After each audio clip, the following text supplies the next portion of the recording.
Working capital management,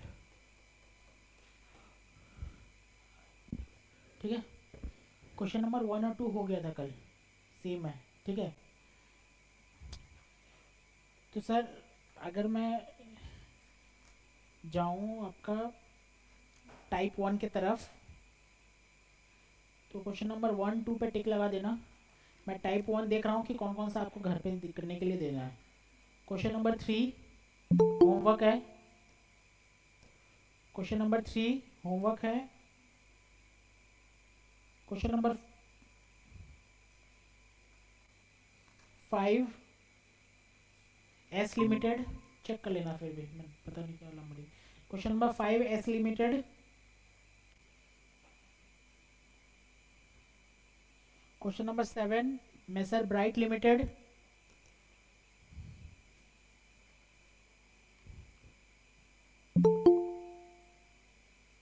question number 8 48,000 units next year, ये है ना। Question number 9 annual production 72,000।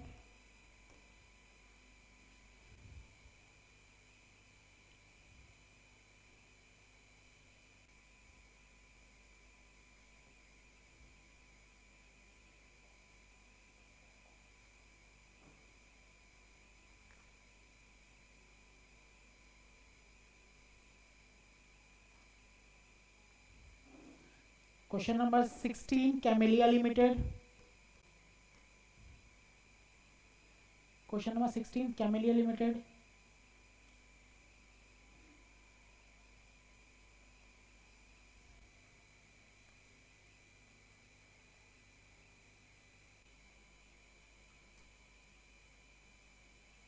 Question number 18 Goldie lock limited.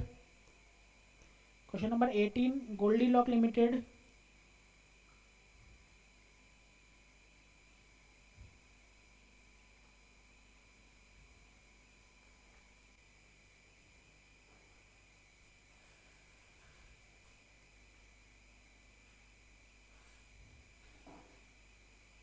Question number 22 A L C limited. Question number 22 A L C limited.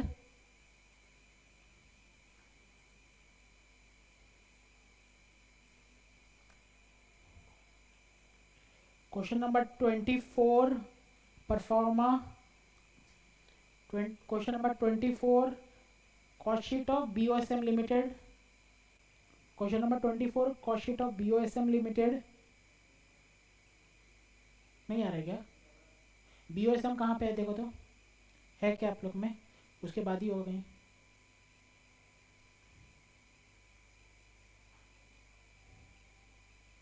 नहीं है, ठीक है छोड़ दो, ये वाला नहीं है तब। 24 वाला क्या है आपका? अच्छा, तो ये 24, क्वेश्चन नंबर 24, ये भी वर्किंग कैपिटल निकालने का है। From the following information you required to estimate working capital requirement, ठीक है।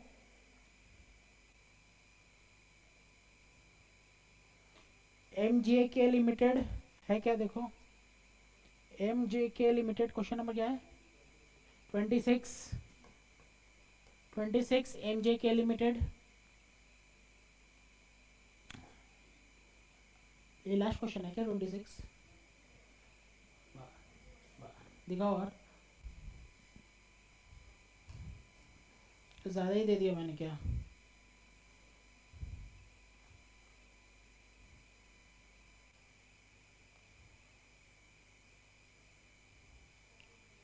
क्वेश्चन नंबर 30 30, क्वेश्चन नंबर 30 क्या है? जिसमें आपका फिनिश प्रोडक्ट 3 lakhs है।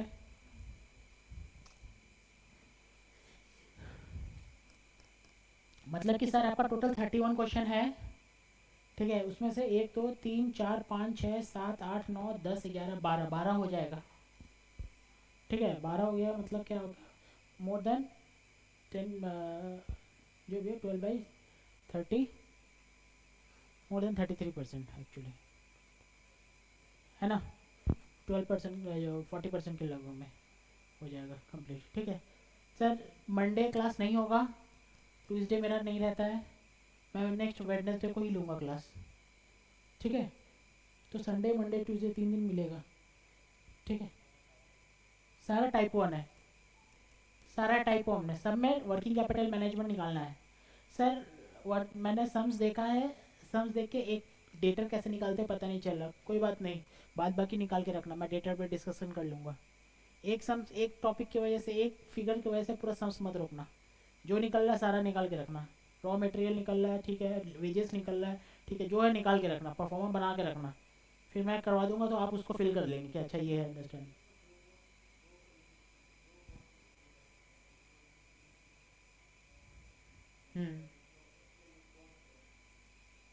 नहीं, डेटा सेल्स पे रहता है एक्चुअली, सेल्स और सेल्स पे कॉस्ट पे वैल्यू करते हैं या फिर सेल्स वैल्यू पे करते हैं। ठीक है, ठीक है, यहाँ तक होगा। लिखिए heading type 2। Type 2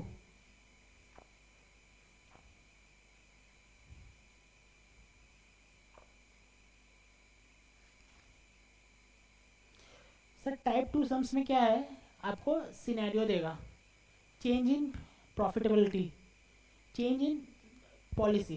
actually company एक पॉलिसी मेंटेन कर रहा है कि सर वर्किंग कैपिटल में जो है मेरा डेटर है, मेनली डेटर पे देता है, डेटर है वो मैं डेटर को देता हूँ 1 महीना का क्रेडिट पीरियड। ठीक है, 1 महीना क्रेडिट पीरियड बोलने का मतलब क्या है सर, 1 महीना का क्रेडिट पीरियड मतलब मैं किसी को अगर माल बेचूँ उधार में, क्रेडिट सेल करूँ, तो वो मुझे लाइबल है कितना महीना में पैसे देने के लिए, 1 मंथ, तो इसका क्रेडिट पीरियड इज़ 1 मंथ। अब मैं सोच रहा हूँ, the company is exploring the option कि 2 महीना कर दो। इससे कंपनी का क्या होगा, कंपनी का प्रॉफिटेबिलिटी का इम्पैक्ट होगा कि नहीं होगा, आंसर इज होगा। क्यों होगा, अगर 2 महीना अगर कर दे तो मेरा पैसा 1 महीना लेट आएगा, लेकिन क्रेडिटर से जिसको मैंने पैसा जिससे लिया वो तो मेरा पैसा उसको तो नहीं देना होगा ना। कंपनी यहाँ पे खड़ी है, कंपनी यहाँ पे खड़ी है, जो सोच रही है जिसको हम सेल किए हैं वहाँ पे उसको हम 1 मंथ को नहीं करके इसको 2 मंथ कर दे, लेकिन भाई उसको तो पैसा देना भी होगा ना किसी क्रेडिटर को, वो तो चेंज नहीं कर रहा है। इसका मतलब सर बिजनेस रन करने के लिए मुझे 1 महीना का पैसा खुद डालना पड़ेगा, यहाँ पे घर का पैसा देना पड़ेगा ना, घर का मतलब कि बिजनेस का पैसा देना पड़ेगा। तो बिजनेस का अगर पैसा देगा तो इसका तो अपॉर्चुनिटी लॉस्ट है ना, इन्वेस्ट कर सकता था पैसा आ जाता है, लेकिन हम क्रेडिटर को पेमेंट कर रहे हैं, अंडरस्टूड। तो ब्लॉकेज ऑफ फंड हो जाएगा ज़्यादा। अगर मेरा आप समझो ना कि मैंने कल बताया था आपको, जितना ज़्यादा वर्किंग कैपिटल उतना blockage of fund, but it is required to, it is required, but sir blockage of fund है तो क्या नहीं करे वर्किंग कैपिटल, सर करना तो पड़ेगा ही, लेकिन it is a blockage of fund, it impact on the profitability of the company. पैसा हम ब्लॉक करके रखें वर्किंग कैपिटल में, ये पैसा नहीं होता, कितना मज़ा आता, ज़ीरो ज़ीरो रहता। ठीक है, जितना पैसा आने का है उतना पैसा देने का, जिस समय पे आएगा उस समय पे दे देंगे, तो मेरा पैसा ही नहीं लग रहा है बिजनेस में। तो ऐसा तो होने वाला नहीं, मैंने जो आपको सिचुएशन बोला वो हाइपोथेटिकल सिचुएशन बोला, ऐसा इधर रियल में होता नहीं है एक्चुअली। तो सर अब मुझे तो पैसा टाइम पे देना पड़ेगा, लेकिन पैसा मेरे पास लेट से आएगा, इसका मतलब मुझे घर से पैसा देना पड़ेगा। ठीक है, इससे क्या होगा, मेरा इंटरेस्ट कॉस्ट लगेगा, interest cost it's type of opportunity cost ना, it is type of opportunity cost. जो मैं पैसा दे रहा हूँ घर से इन्वेस्ट करता, उसका प्रॉफिट आता मुझे, मतलब इनकम रिकॉग्नाइज होता, इंटरेस्ट इनकम, प्रॉफिटेबिलिटी बढ़ जाता, लेकिन वो सब चीज़ तो नहीं हो रहा है ना, it hurts the profitability of the company.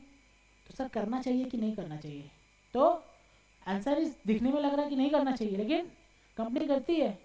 क्यों करती है, सर अगर 2 महीना का दे देंगे क्रेडिट पीरियड, हो सकता है कि सेल्स बढ़ जाएगा, है ना। वो कोई कस्टमर है वो बोलता है सर, वो जो कस्टमर है यहाँ खड़ा है ना, वो बोलता है सर मेरे पास जो पैसा आता है ना बिजनेस का ऑपरेशन से वो 1.5 महीना पे आता है, लेकिन आप तो बोलते हैं 1 महीने में देना पड़ेगा, तो हम आपसे बिजनेस नहीं कर सकते। आ रहा समझ में, तो वो भी अब दिखेगा उसको 2 महीना का कर रहा है, तो वो भी आएगा बिजनेस करेगा, सेल बढ़ेगा, बैड डेट होने का चांसेस कम रहेगा, अंडरस्टूड। तो तो इस जगह पे कंपनी क्या करी, तो पॉलिसी लाती है कि करे कि नहीं करे। तो इसमें हम लोग इसका आंसर हम लोग कैसे देते हैं, देखते हैं कि सर अगर कंपनी ओल्ड पॉलिसी लेके चल रही है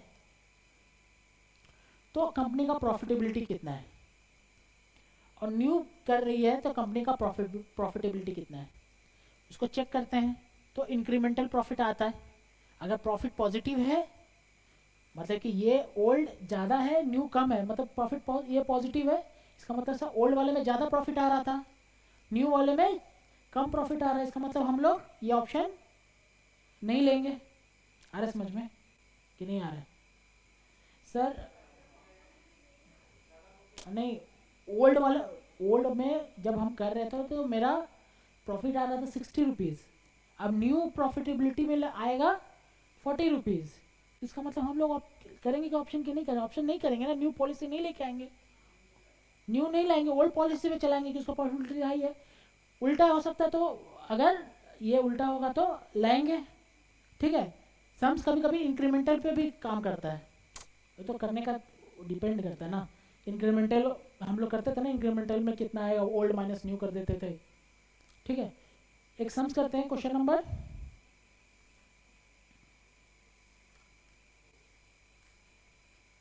4 देखो, the company manufactures a small computer components, computer का कंपोनेंट सेल करता है, पढ़ेंगे अच्छा से सम्स को। The component is sold for 1000 rupees, company का सेल क्या है 1000 रुपीज़, वेरिएबल कॉस्ट 700 रुपया, कंट्रीब्यूशन 300 रुपया, हमको स्ट्रेट फॉरवर्ड दिख रहा है। The company sold an on average 300 unit in the month, in every month, हर मंथ में कितना सेल करती है 300 unit. At present company grants 1 month credit to the customer, कितना क्रेडिट पॉलिसी है 1 मंथ का, मतलब डेटर को 1 मंथ का क्रेडिट देती है। आ रहा है समझ में? The company plans to extend 2 month on account of which it is expected, company क्या प्लान कर रही है कि 2 मंथ का देने के लिए, क्या एक्सपेक्टेशन होगा, क्यों देगी, किसको दिख रही है कि सेल्स इंक्रीज होगा, कंपनी का सेल इंक्रीज होगा। दूसरा लेकिन और क्या होगा, स्टॉक बढ़ जाएगा, स्टॉक बढ़ जाएगा। ये कंपनी के लिए अच्छा है या बुरा है? बुरा है, बुरा है। अंडरस्टूड? फिर मतलब वर्किंग कैपिटल पॉजिटिव आएगा कि नेगेटिव आएगा, स्टॉक बढ़ जाएगा तो पॉजिटिव आएगा ना, कंपनी का प्रॉफिट। हम लोग का अंडरस्टैंडिंग है, देखो हम लोग का अंडरस्टैंडिंग है कि हम आपको दे दिए कि नहीं ज़ीरो होना चाहिए, लेकिन एक्चुअली मैं आपको बोले ना, आप लोग का एग्जाम में अगर ज़ीरो हो जाए तो उसको फाइनेंशियली डिस्ट्रेस बता देगा। ठीक है, तो ये सोचो कि मैं working capital point of view से मेरा क्या होगा, स्टॉक बढ़ेगा तो वर्किंग कैपिटल बढ़ेगा। ठीक है, इंक्रीज इन डेटर, अगर debtor increase, sorry creditor increase हो जाएगा तो प्रॉफिटेबिलिटी घटेगा। Should the company extend it's credit term, the company extend करना चाहिए कि नहीं करना चाहिए। ऑल द कस्ट, लेकिन क्या टर्म है, कब करना चाहिए, all the customer avail the extended period, मतलब जितना कस्टमर है, मतलब क्या, new customer plus old customer, old तो बिकता ही था, अभी एक बढ़ेगा, सेल कितना बढ़ेगा 25%, तो मतलब कि पुराना 100 प्लस अभी नया 125 कस्टमर, 125 बोला नहीं है मैं एग्जूम कर रहा हूँ, अगर पहले वाला मैं 100 कस्टमर को बेच रहा था तो अभी कितना का बेच रहा होगा, 100 मतलब 125, तो 125 कस्टमर अवेल करेगा, या फिर only new customer will avail, सिर्फ 25 कस्टमर अवेल करेगा। तो हम लोग को प्रॉफिटेबिलिटी निकालना पड़ेगा सर। अगर 125 कस्टमर सारा कस्टमर अगर अवेल कर दिया तो मेरा कंपनी का प्रॉफिटेबिलिटी इम्पैक्ट क्या रहेगा, अगर न्यू कस्टमर अवेल किया तो कंपनी का प्रॉफिटेबिलिटी का इम्पैक्ट क्या रहेगा। ऑफर तो ऐसे ही निकलता है ना सर, आज से जो होगा, कंपनी का कोई ऑफर आता है तो कैसे आता है सर, 5 तारीख से सेल अप होगा, इस पर ये ऑफर आएगा, तो सर जो 3 तारीख को ऑलरेडी कर चुका है सेल उसको तो ऑफर नहीं दे रहा है। ठीक है, एक ऐसा आता है ना सेल का ऑफर 5 तारीख से जो करेगा, ये ऑफर आ रहा है कंपनी का, इसका मतलब क्या है, जो न्यू कस्टमर को टारगेट कर रहा है, यही तो कर रहा है, न्यू कस्टमर को टारगेट कर रहा है। जो 3 तारीख को खरीद चुका था उसको तो बेनिफिट नहीं मिलेगा वो, ठीक है। और कभी कभी कंपनी का ये भी पॉलिसी आता है कि अब से ये जो खरीद चुके हैं वो वापस उसको कूपन मिल जाएगा, आता है ना। तो उसका इवैल्यूएशन होता है, प्रॉफिटेबिलिटी इम्पैक्ट क्या है, लिखते हैं, समझ में आ रहा है ना। द कंपनी इज एक्सपेक्ट, देखो नीचे क्या है, the company aspects the minimum rate of return क्या है 30%। इसका मतलब क्या हुआ कि सर कंपनी का जो वर्किंग कैपिटल लगेगा, कहाँ लगेगा, स्टॉक में, कंपनी का स्टॉक में जो वर्किंग कैपिटल लगेगा उस पर कंपनी कितना कमा सकती थी, 30%। इन्वेस्टमेंट में consider debtor as a sales value, debtor को सेल्स पे करना है, नहीं बोलता तो हम लोग हो सकता है कॉस्ट पे कर लेते, हो सकता है बोल रहा हूँ, ठीक है। लिखो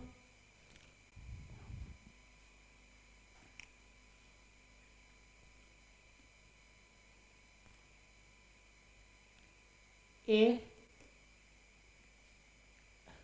कंप्यूटेशन ऑफ इंक्रीमेंटल प्रॉफिट,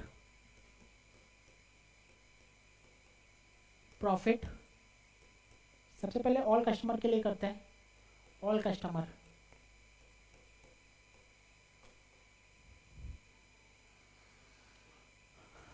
देखो पर्टिकुलर्स रुपीज वर्किंग्स,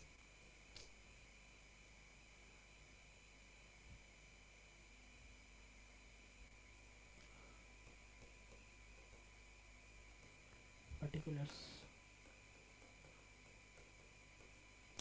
सबसे पहले क्या है सर, हमको तो दिख रहा है कि 1000 माइनस 700 कंट्रीब्यूशन लिख सकते हैं, लिख दे तो लेकिन छोटा हो जाएगा, चलो सेल्स से लिखते हैं। सेल्स, सेल्स कितना आ रहा है, आएगा 1000 रुपया, ठीक है,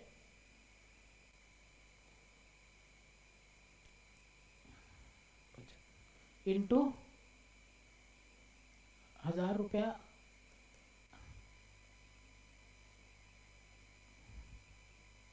300 यूनिट पर मंथ है ना, तो आपका पर मंथ है ना, तो आपका 3000, नहीं 12 मंथ्स का होगा, तो एक यूनिट्स 300, नहीं इंक्रीमेंटल बोला है ना मैंने,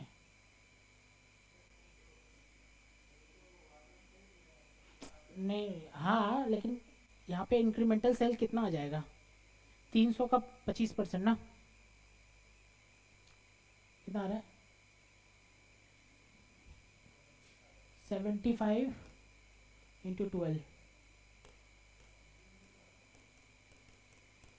इंक्रीमेंटली निकालना है ना, मुझे इंक्रीमेंटली का काम है ना, ठीक, हाँ। तो सर मेरा नीचे लिख देंगे वर्किंग में, तो ये एक्चुअली यहाँ नहीं आना चाहिए था, ये तो यहाँ आना चाहिए था ना,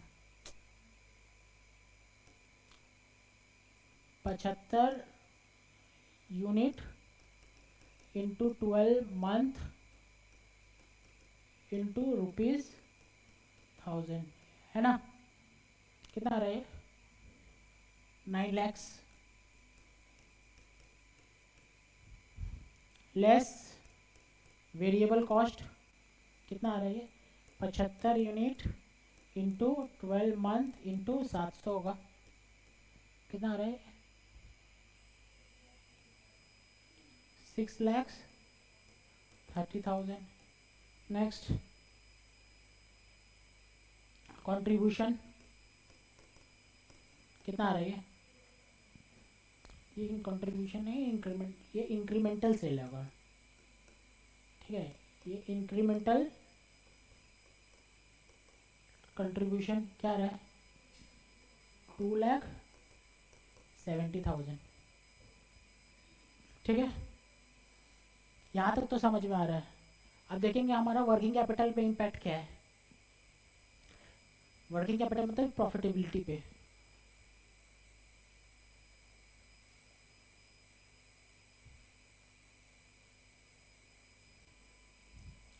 कैलकुलेशन फॉर इम्पैक्ट, ऐसे नहीं,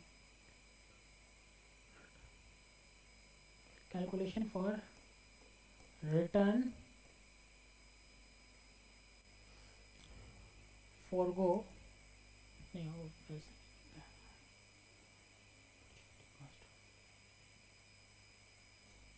opportunity cost of the company. Company का अपॉर्चुनिटी कॉस्ट कितना आ रहा है? सबसे पहले डेटा, पहले तो मेरा ये आएगा, क्या बोलता है, इंक्रीज इन स्टॉक आएगा ना। इंक्रीज इन स्टॉक बढ़ जाएगा कितना कितना 1,50,000। फिर less creditor, increase in creditor. भाई इंक्रीज इन क्रेडिटर तो मेरा कैश फ्लो कम हो रहा है ना। नहीं याद आ रहा है आपको, ऐसे करवाया था ना, खोलो, plus minus current assets current liability, याद है करवाया था। डेटर बढ़ गया, पैसा गया कि पैसा आया है? डेटर बढ़ गया है, डेटर बढ़ गया है, पैसा कम होने से आएगा, बढ़ गया मतलब कि चला गया है, जैसे कम ही कर देते हैं। करंट एसेट्स घट गया है, इसका मतलब पैसा चला गया है ऑलरेडी। पैसा आ गया ऑब्वियसली, सॉरी उल्टा, ठीक है। फिर इसके बाद माइनस प्लस माइनस, यही तो था मेरा। तो अब इंक्रीज इन स्टॉक,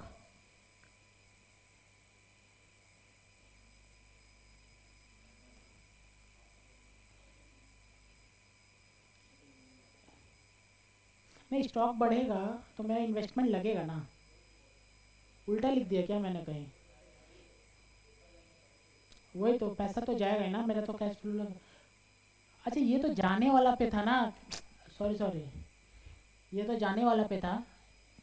पैसा अगर स्टॉक जाएगा, स्टॉक बढ़ जाएगा तो मेरा पैसा तो और इन्वेस्ट हो जाएगा, ठीक है। तो ये वाला लॉजिक तो नहीं चलेगा इसमें, ये कैश फ्लो भी चलेगा। फिर क्रेडिटर क्या हो रहा है, बढ़ रहा है कि घट रहा है? इंक्रीज हो रहा है, इसका मतलब कि पैसा आ रहा है। देख लो उल्टा, डेट क्रेडिटर अगर डिक्रीज हो रहा होगा इसका मतलब क्या हो रहा है, पेमेंट हम लोग कर रहे होते हैं तभी तो डिक्रीज हो रहा है। और इंक्रीज हो रहा है इसका मतलब पेमेंट नहीं कर रहा है, पैसा है मेरे पास, बढ़ रहा है। इंक्रीज इन, हाँ इन क्रेडिटर, क्या बोला आपने? हाँ हाँ लाइबिलिटी है, हम लोग नहीं दे रहे पैसा ना, ठीक है। क्या आ रहा है ये 60,000,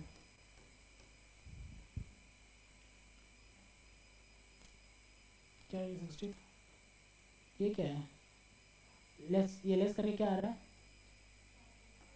90,000। फिर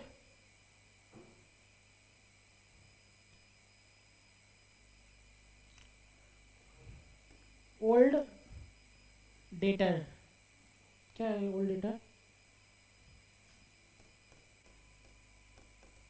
ओल्ड डेटर कितना था, 300 यूनिट्स इंटू 12 इंटू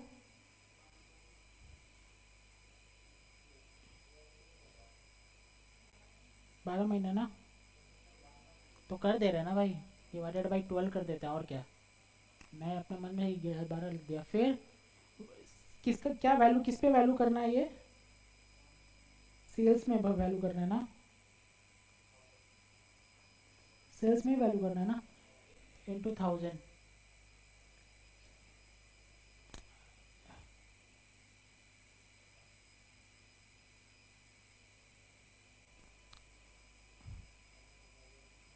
तो ये क्या आ रहा है 300। इसको एक काम करते हैं ना, इसको थोड़ा सा इधर रख देते हैं। क्या रहा ये 3 lakhs। पहले इतना मेरा डेटर था, ठीक है। अभी न्यू पॉलिसी में क्या आ रहा है, न्यू डेटर 375 यही है ना, इंटू 12 इंटू 1000 इंटू 2/12, यही होगा ना। क्या रहा ये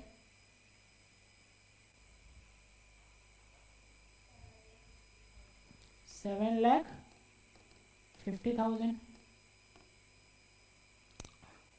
पहले मेरा डेटर कितना खड़ा रहता था 2 लाख, अभी कितना खड़ा रहेगा 7,50,000। ये भी तो इन्वेस्टमेंट ही है ना मेरा। कितना आ रहा है ये 4,50,000। टोटल ब्लॉकेज, ऐसा नहीं लिखता है, टोटल वर्किंग कैपिटल एम्प्लॉयड कितना आ रहा है 5,40,000।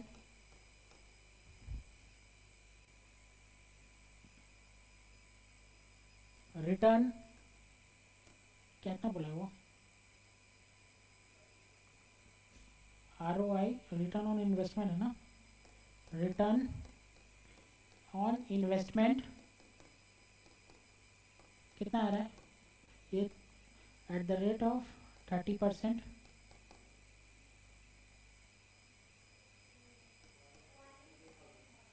$1,62,000, ठीक है।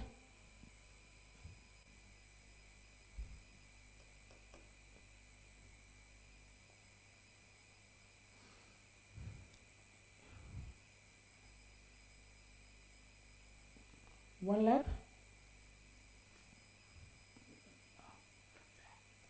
एडिशनल वर्किंग कैपिटल एम्प्लॉयड कितना आ रहा है 1,62,000। ये क्या आ रहा है ये इंक्रीमेंटल प्रॉफिट, ये तो लेस होगा ना,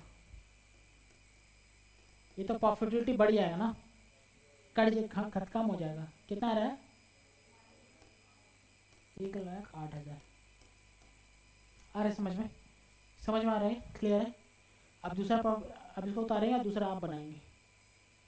दूसरा एक है ना, क्या दूसरा है, 2 ऑप्शन है ना, एक मेरा ऑल कस्टमर, न्यू में क्या करना है 25% ही डालना है यहाँ पे सारा।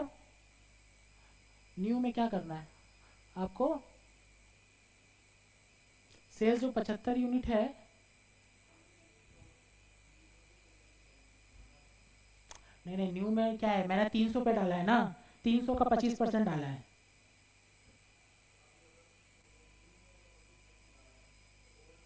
तो तीन नहीं, ये नहीं, अरे आप समझ नहीं रहे बात को। मैंने क्या किया है कि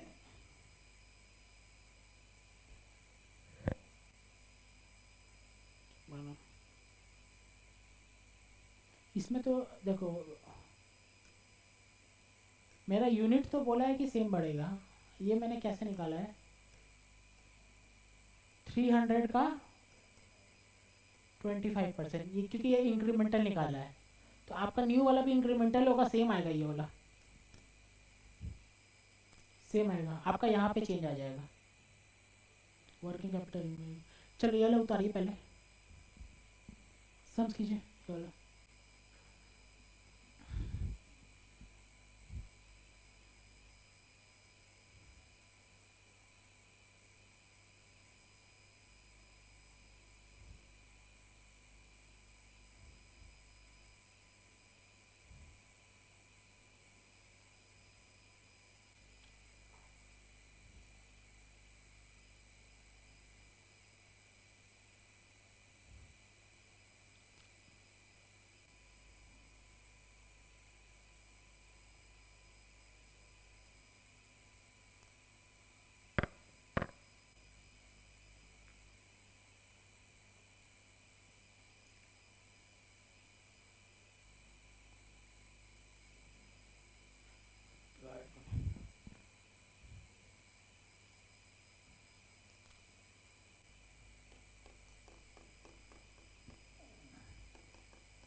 दिखा सकते हैं, पहले ओल्ड का वैल्यूएशन करें फिर न्यू का वैल्यूएशन करें।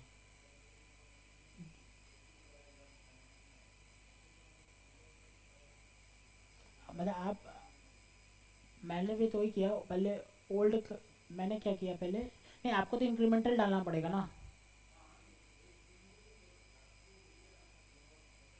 आप पहले क्या करेंगे, नहीं आपको तो सेल्स माइनस वेरिएबल कॉस्ट करना ही पड़ेगा, दोनों में करना पड़ेगा, यहाँ तक तो आपका सेम आ जाएगा दोनों का। हाँ तो आप ये बोलना चाह रहे वर्किंग कैपिटल कोई कर, हाँ वैसे भी कर सकते, लेकिन क्या है ना कि ये तो करना पड़ेगा भाई आपको, क्योंकि एक मिनट,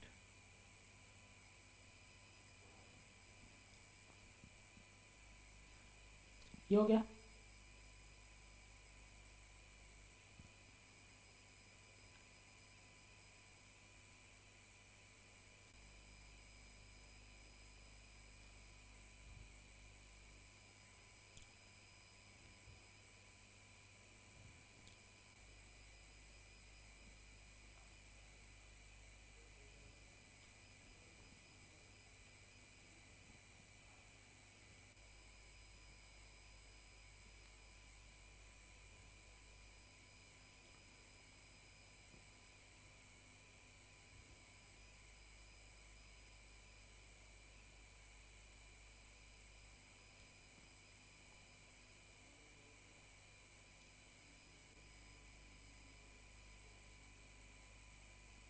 कहाँ पे, और ये हाँ लेस होगा।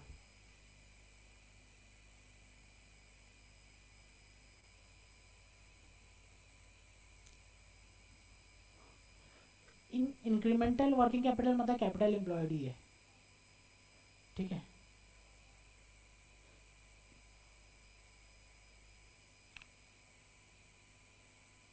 नेक्स्ट बी नंबर,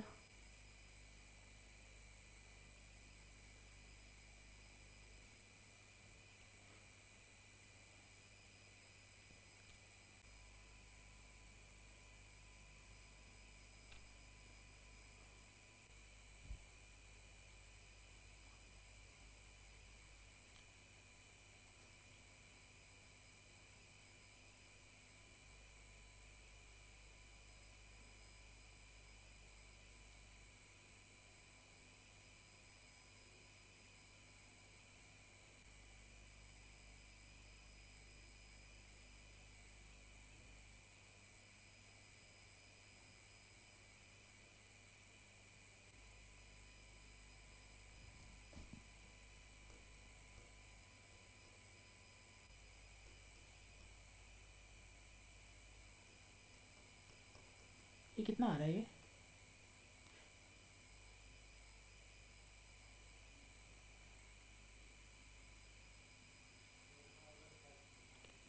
कितना? 12,500 नहीं, इंटू 12 नहीं आया ना, कितना? 12,000, ठीक है।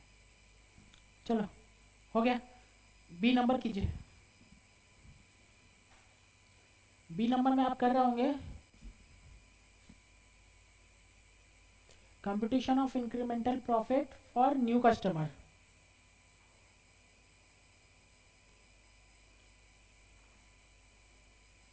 Computation for of incremental profit for new customer.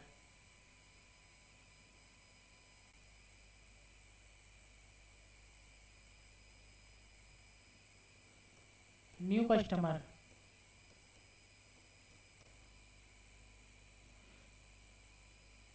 आप इसको लिख सकते हैं इंक्रीमेंटल सेल, क्योंकि न्यू कस्टमर अब आपका आएगा पहले 375 माइनस 300, तो 75 ही यूनिट आएगा। ठीक है, 375 था ना, 25% बढ़ेगा, 300 का 25%, यही तो था। 300 इंटू 125%, यही तो आपका न्यू कस्टमर है। ठीक है, न्यू कस्टमर कितना होगा? 375, लेकिन हमको इंक्रीमेंटल चाहिए तो 300 माइनस 375 माइनस 300। ठीक है, तो आपका यहाँ तक सेम आने वाला है, 2,70,000 तक। आपका मेन वर्किंग यहाँ पे आएगा। उधर sales minus sales 9 lakh minus variable cost 6,30,000।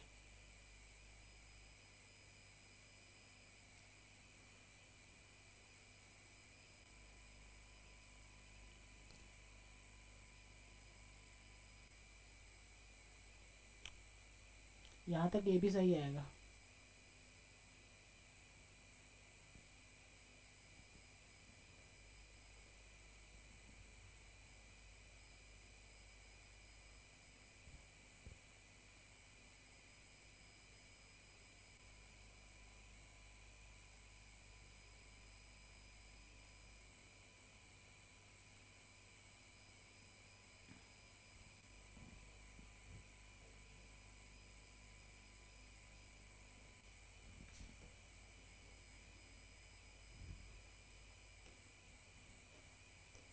Old आएगा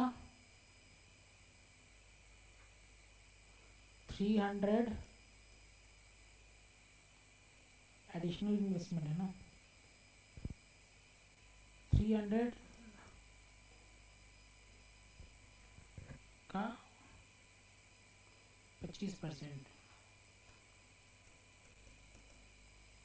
300 का नहीं, ये तो इंक्रीमेंटल हो गया। इंक्रीमेंटल 300 का 25% इंटू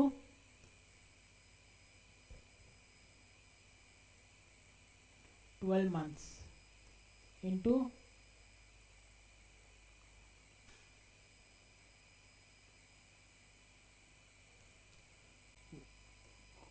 12/12 माइनस 6/12, क्या कुछ 6/12, 1/6 ही हो जाएगा, इंटू 1/6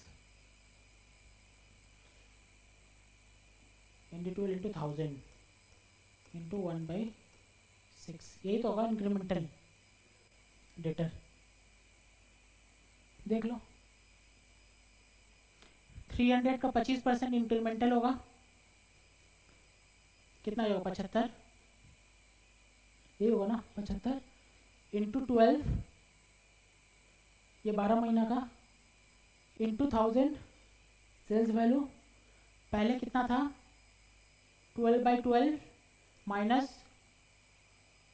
नहीं, 12/12 नहीं था, पहले क्या था? 1/12 माइनस 2/12, ये उल्टा लिख दिया मैंने। 2/12 माइनस 1/12 कितना होगा?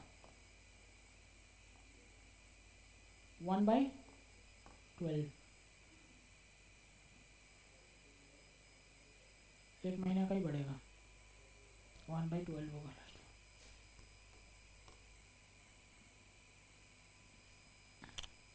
ठीक है, तो अगर मैं इसको इस पे सेट करूं तो 300 इंटू 12, अच्छा नहीं ये यहाँ पे सेट कर रहा हूँ, 300 इंटू 12 इंटू 1000,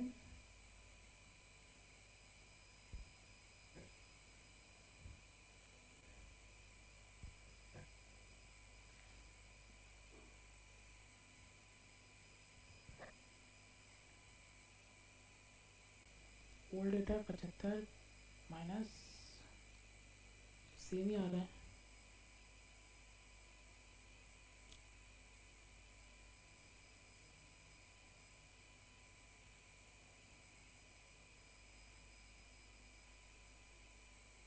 ठीक है, इसको छोड़ो, मैं एक बार गो थ्रू कर लूँ, उसमें समझना पड़ेगा। ठीक है, नेक्स्ट क्वेश्चन। ये डेटा भी हमको चैलेंजिंग लग रहा है, कहाँ पे है इसका।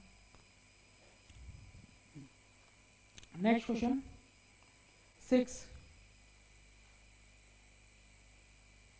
Question number 6।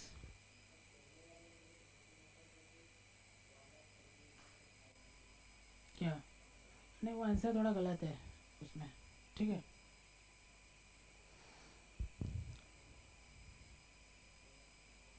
वही करूँगा, वही नहीं एक्चुअली हमको ऐसा लग रहा है कि मेरा फॉर्मेटिंग ही गलत हो गया है। कॉलम वाइज मैं एक बार ट्राई कर,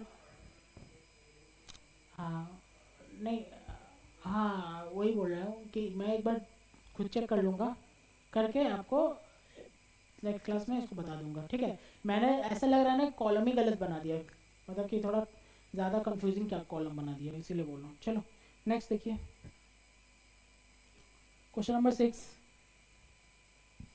XYZ company limited desire to produce a new product, कितना है 1200 रुपया per unit, with expectation of annual sale of 5000 units, variable cost 800 units. Actually क्या होता है ना कि ऐसा नहीं है कि आप लोग को शीट में जो देता हूँ मैं करके आता हूँ, वो तो नहीं है पॉसिबल मेरे लिए कि इतना ऑफिस से आओ यहाँ पे आओ, तो कभी ऐसा हो जाता है कि स्टक हो जाता है, दिमाग काम नहीं कर रहा यार कैसे बोल रहा था, बुक में भी गलती है, तो क्या होगा ना कि रिविजिट करना पड़ता है। मतलब कि आप जो देख रहे हैं फर्स्ट टाइम सम्स, हो सकता है मैंने क्या करवाया वो सम्स, लेकिन वो 1 साल पहले करवाया दूसरा बैच में, तो उतना रिकॉल नहीं कर पाता हूँ। ठीक है, जो भी हो, वेरिएबल कॉस्ट 800 और 2 मंथ क्रेडिट फैसिलिटी है। It is estimated that 10% of customer will be default. क्या बोल रहा है, कंपनी 5000 यूनिट सेल करती है, variable cost 800 unit, sale price 1200 unit है ना, और क्रेडिट फैसिलिटी 2 महीना का देती है। अब बोल रहे थे जो कस्टमर है, मतलब जो लोग को बेचती है, 10% चांस है वो लोग बैड डेट मारेगा, ये है ना, 10% कस्टमर मेरा बैड डेट मारेगा। Other will pay on due date, बाकी सब ड्यू डेट 90% ड्यू डेट पे पेमेंट कर देगा। Interest rate 15%। ठीक है, मतलब कि जो एडिशनल कुछ भी हो इंटरेस्ट रेट बाहर, जैसे पीछे रिटर्न ऑन इन्वेस्टमेंट था, यहाँ पे इंटरेस्ट रेट 15% है। क्रेडिट एजेंसी है। ठीक है, मतलब कि अगर मेरे यहाँ पे ये यहाँ पे भी निकालना पड़ेगा, हो सकता है ऐसा डेटा रहेगा ना, एडिशनल डेटा रहेगा, हाँ एडिशनल डेटा जो लगेगा उस पर रेट 15% है। ठीक है, credit agency has offered the company a suggestion, एक क्रेडिट एजेंसी है, वो बोला कि हम ऑफर दे रहे हैं to identify the possible bad debt, वो पॉसिबल बैड डेट को आइडेंटिफाई करके दे देगा, क्या क्या आपका बैड डेट है, तो कंपनी क्या करेगी, इसको सेल ही नहीं करेगी। हाँ, बैड डेट तो कॉस्ट है ना कंपनी का, प्रॉफिट पे इम्पैक्ट आता है ना बैड डेट आने से, तो उसको सेल नहीं करेगी, तो इसका बदले में कंपनी चार्ज करेगी, कौन सी क्रेडिट एजेंसी चार्ज करेगी पैसा। The agency for such job demand 3 lakh रुपया पर एनम। कंपनी जो क्रेडिट एजेंसी है ना वो आइडेंटिफाई करके देगी और कितना चार्ज करेगी, 3 लाख रुपया। And will able to identify 20% of customer, मतलब 20% कस्टमर आइडेंटिफाई करके देगी, उसमें से आपको पता है इसमें से 10% डिफ़ॉल्ट करेगा, तो आपको वो देखना है, 10 का 10 थोड़ी में देख कर आइडेंटिफाई करके दे देगी, ठीक है। As being a potential bad debt, जिसमें बैड डेट होने का चांसेस है 20% कस्टमर में। If this customer are rejected no actual bad debt will result, अगर वो आइडेंटिफाई हो गया तो बैड डेट नहीं लगेगा, लेकिन at the same time agency का कॉस्ट लगेगा। Should the company accept the suggestion, ऐसा बोल दिया ना तो सर नहीं, वो तो देखना पड़ेगा आपका बैड डेट की वजह से कितना कॉस्ट लग रहा है। हाँ, तो आपको सर बैड डेट का कॉस्ट निकालना पड़ेगा कि बैड डेट की क्या है, अगर बैड डेट रहेगा तो मेरा प्रॉफिट क्या आ रहा है, और बैड डेट नहीं रख के उसको कॉस्ट दे दे तो मेरा प्रॉफिट क्या आ रहा है, तो ऐसे निकल जाएगा। लिखती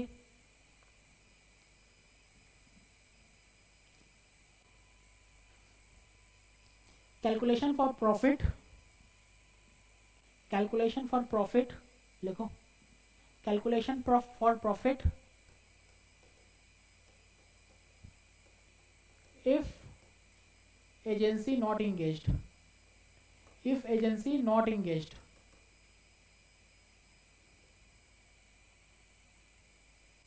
अंडरस्टूड।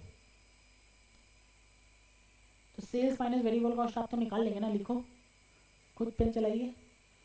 सेल्स क्या आ रहा है, 1200 रुपया इंटू 5000 यूनिट्स, पर्टिकुलर अमाउंट रहेगा, सॉरी बीच में सेल्स आ रहा होगा 1200, सेल्स होगा 1200 इंटू 5000 यूनिट्स, कितना आ रहा है, minus variable cost, minus variable cost कितना आ रहा है, 800 इंटू 5000, यही है ना, 4 लाख। तो कंट्रीब्यूशन आ गया,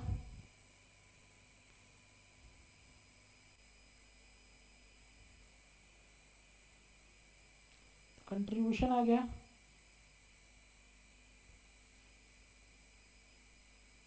कितना, 2 लाख।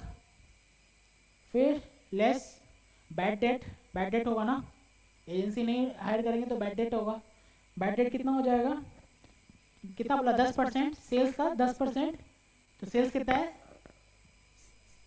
सेल्स कितना है, 6 लाख का, 6 लाख है क्या, 60 लाख है, 60 लाख का,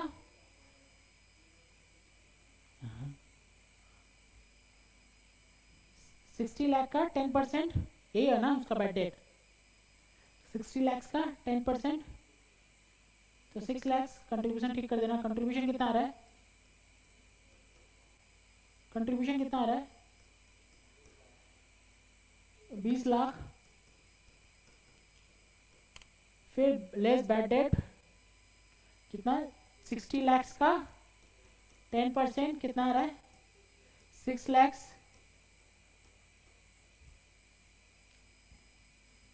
फिर मेरा डेटर जो है उस पर इंटरेस्ट लग रहा है ना, increase in stock, increase in stock, increase in decrease in creditor नहीं है इसमें, तो डेटर तो है, तो डेटर पे इंटरेस्ट लग रहा है, तभी तो इंटरेस्ट का बात किया है। इंटरेस्ट ऑन डेटर, डेटर कितना है, सेल 40 लाख, नहीं सेल का 60 लाख, ठीक है, 60 लाख पे कितना परसेंट है, नहीं डेटर कितना रहता है, 2 महीना का रहता है ना, 2/12 इंटू, यही तो डेटर है, यही तो, वो तो बोला है ना 2 महीना ग्रेड फैसिलिटी देता है, तो वही तो लिखा ना 2/12 इंटू, नहीं दिया ना, इंटू कितना परसेंट है, 15%, नहीं, बैड डेट तो आप नहीं बोल सकते ना, आपको डेटा तो पूरा पे निकालना पड़ेगा। हाँ, आज के दिन पे नहीं बोल सकते ना। कितना आ रहा है?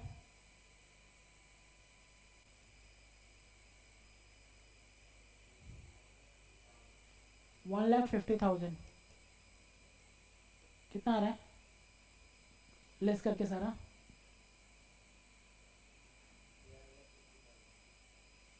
$12,50,000।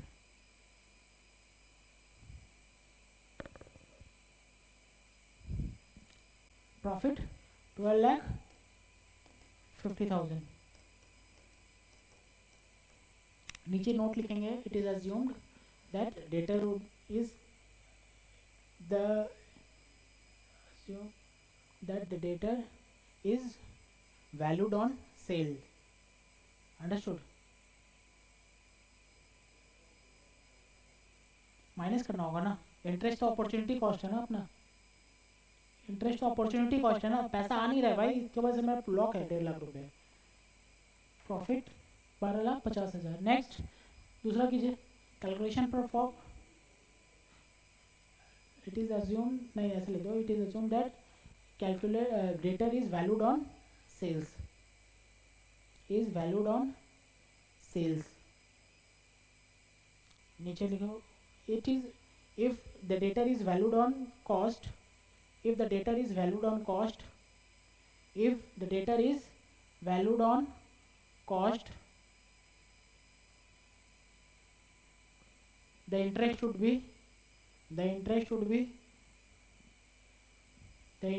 be कितना होना चाहिए था इंटरेस्ट? कॉस्ट पे रहता तो, अगर कॉस्ट पे रहता तो इंटरेस्ट क्या आता है? कॉस्ट क्या आपका 40 लाख का इंटू 2/12 इंटू 15%, यही होता ना, 1 लाख। ठीक है, लिखिए, would be rupees 60 lakh into 2/12 into 15% equals to 1 lakh. Sir हम आपको इसलिए लिखवा रहे हैं ना कि पहले का टाइम पे, मतलब कि 2015, 16, 17, 18, 19, 20 ना सेल्स कॉस्ट पे डालता था।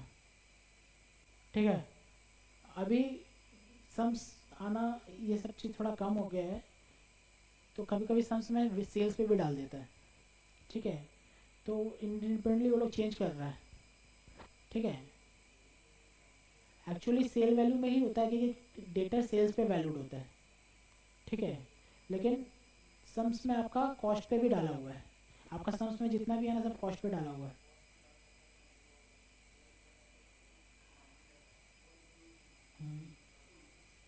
ठीक है, तो डेटा सेल्स पे तो कॉस्ट पे डाला है, तो हम ये आपको नहीं बताएंगे, हम एक बार चेक कर लेंगे कि इंस्टीट्यूट का भी लेटेस्ट सॉल्यूशन में किस पे डाला हुआ है, तो वही वाला पे हम लोग कंटिन्यू करेंगे। हाँ, नहीं सॉल्यूशन में अब देखेंगे पास पेपर में वो लोग कैसे निकाल रहा है, क्योंकि मेरा पर भाई हमको ज्ञान नहीं लगाना अभी, हमको वही देखना जो इंस्टीट्यूट फॉलो करता है, जो इंस्टीट्यूट फॉलो करेगा हम लोग भी वही करेंगे। ठीक है, अपना मतलब मेरा लॉजिक है सेल्स पे वैल्यू होना चाहिए, बैलेंस शीट पे तो सेल्स पे जाता है, वो सब नहीं। इंस्टीट्यूट कॉस्ट बोलेगा तो कॉस्ट, इंस्टीट्यूट सेल बोलेगा तो सेल। रियल लाइफ में जो होना है करेंगे हम लोग। ठीक है, इसमें ध्यान रखना, इंस्टीट्यूट के एग्जाम में नहीं करेंगे। ठीक है, इसलिए मैंने दोनों बार लिखवा दिया। ठीक है, फिर calculation for profit if credit agency is engaged, calculation for profit if credit agency is engaged, calculation for profit if credit agency is engaged।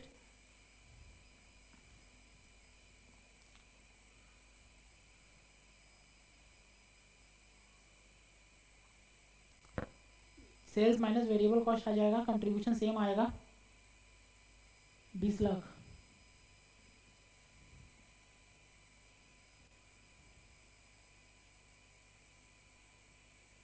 नहीं 20 लाख नहीं आएगा ना, सेल्स कितना हो जाएगा आपका, कम हो जाएगा ना। सेल्स पहले कितना हो रहा था, नहीं सेल्स कितना हो रहा था आपका, पहले 5,000 हो रहा था, अब क्या होगा कि 20% क्रेडिट एजेंसी जब इंगेज हो जाएगा तो 20% तो हम नहीं सेल करेंगे ना, क्योंकि डिफॉल्टर रहेगा वो, तभी तो क्रेडिट एजेंसी को लेके रखेंगे। तो उसका 80% लिख लो, 5000 का 80% इंटू 1200, यही है ना? हाँ, क्या आ रहा है? 48 लैक्स लेस वेरिएबल कॉस्ट कितना आ रहा है? Same 5000 into 80% into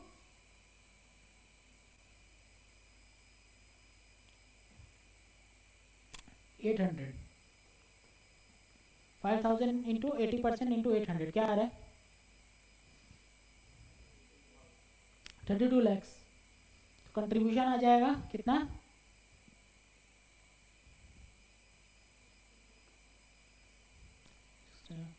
bad debt नहीं होगा इसमें, ठीक है? Less bad debt 0, less bad debt 0, less bad debt 0,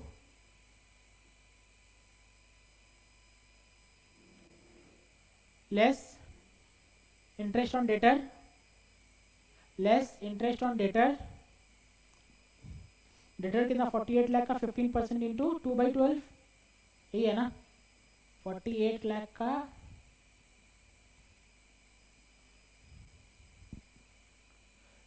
15% into 2/12, 48 lakh का 15% इंटू 2/12 कितना आ रहा है?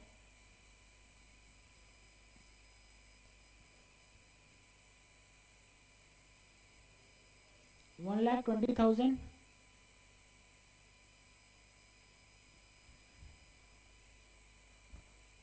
फिर लेस, और क्या लेस करना है? एजेंसी कॉस्ट, ये भी तो देना पड़ेगा ना? हाँ, नहीं अपॉर्चुनिटी कॉस्ट नहीं, अपॉर्चुनिटी का तो सेम है ना, ये तो आ ही रहा है। बैड डेट जो नहीं हो रहा है, बैड डेट का जगह में एजेंसी कॉस्ट आ रहा है। 20% तो आपको आइडेंटिफाई कर दिया, आपका सेल्स वो बैड डेट नहीं हुआ ना, आपने कम सेल्स किया वो, क्योंकि वो आपको बैड डेट का मतलब क्या, आपने सेल्स कर दिया लेकिन पैसा नहीं मिला। आपको 80% आइडेंटिफाई करके दी था, आपने कम सेल किया है, पैसा तो बचा ना आपका। लेस एजेंसी कॉस्ट, कितना एजेंसी कॉस्ट था? 3 lakh.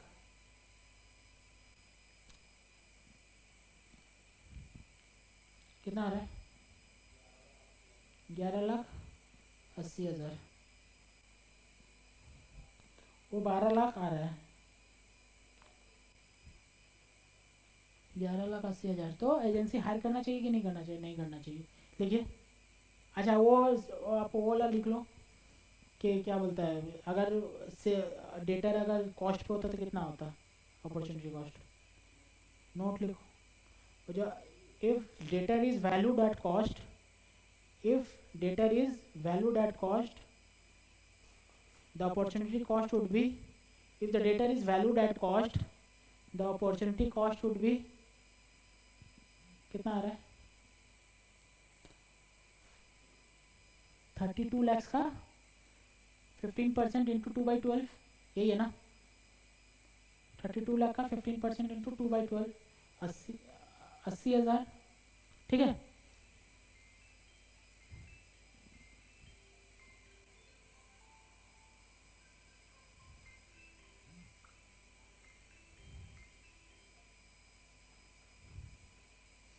Then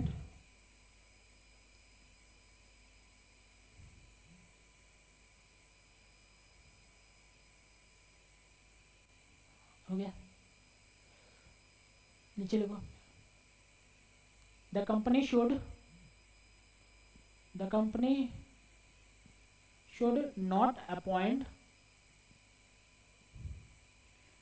the company should not appoint the credit agency, the company should not appoint credit agency, the company should not appoint the credit agency as it will impact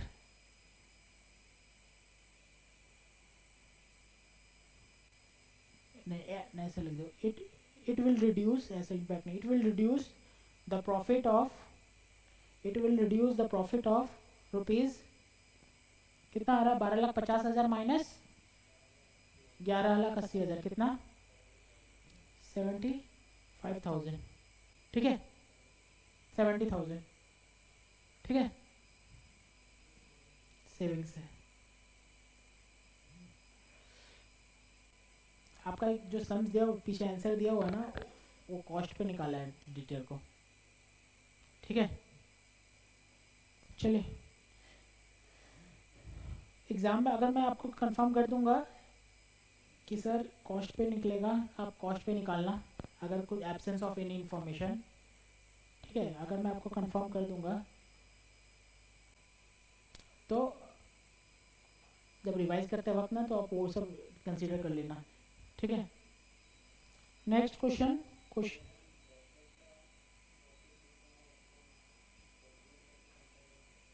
bad debt का amount आपने निकाला ना first में,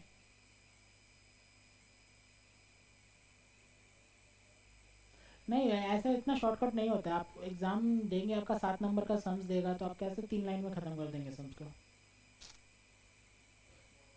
और चाहिए भाई, तुम समझो, तुम थोड़ा हाई लेवल का एग्जाम देना, तब ऐसा ऐसा सोचना।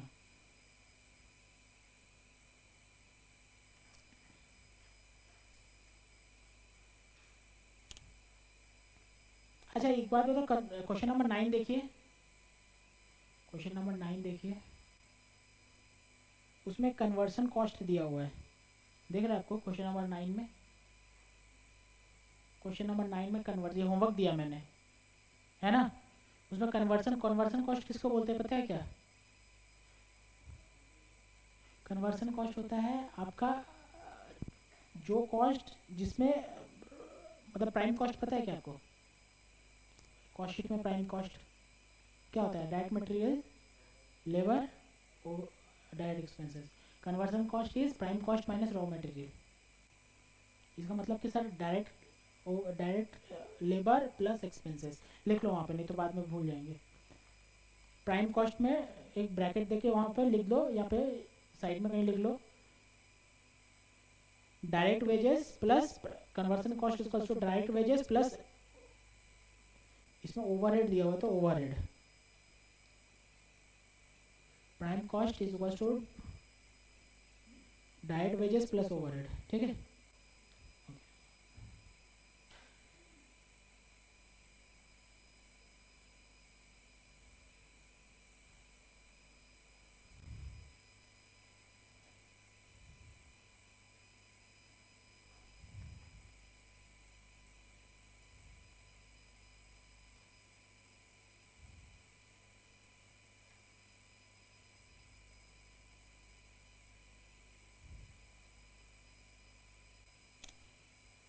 क्वेश्चन नंबर 17 देख रहा हूँ, 17।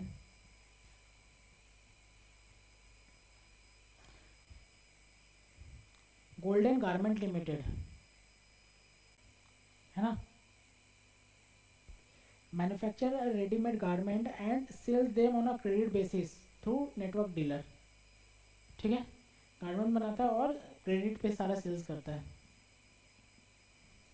It's present sale is 60 lakhs per annum with a credit period of 20 days।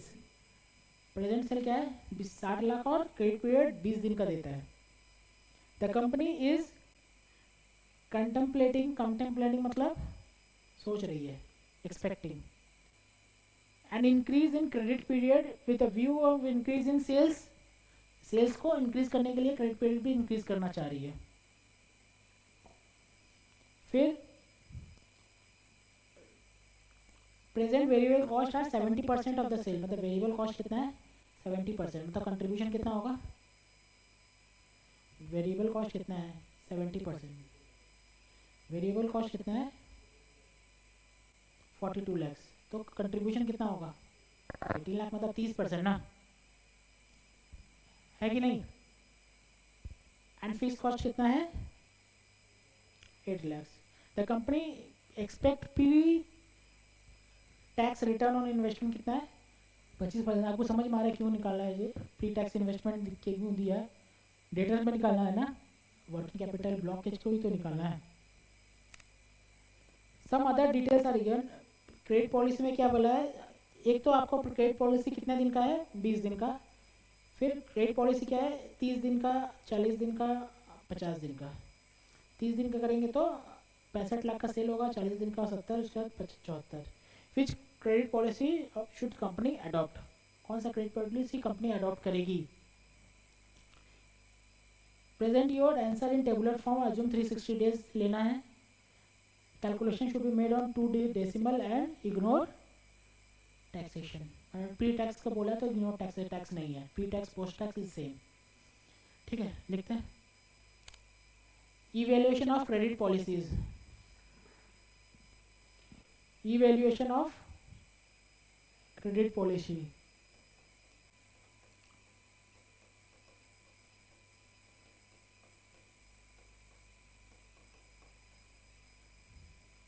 सबसे पहले पर्टिकुलर्स, सारा पॉलिसी लिखना पड़ेगा। ओल्ड पॉलिसी और यहाँ पे न्यू पॉलिसी। न्यू पॉलिसी में क्या क्या है? पॉलिसी 1। अच्छा, न्यू आपका मतलब ये ट्राई करना है जो एग्ज़ाम में दिया है ना वही वाला लिखने के लिए। एग्ज़ाम में क्या पॉलिसी लिखा है? Propose policy. हाँ हाँ, 1 2 3। ठीक है,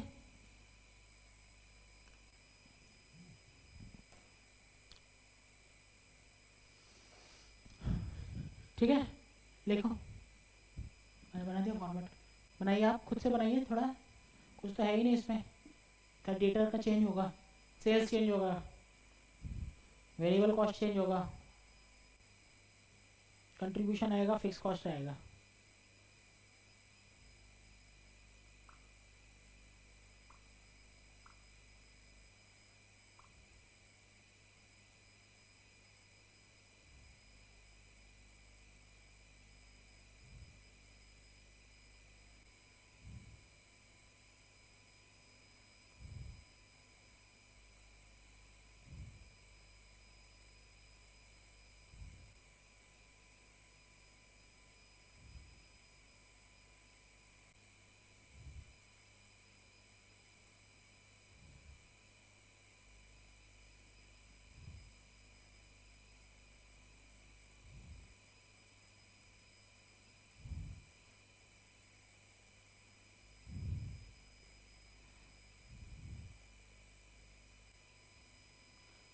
पहले में आ रहा होगा 60 माइनस 42 माइनस ये हो जाएगा कंट्रीब्यूशन 18 लाख,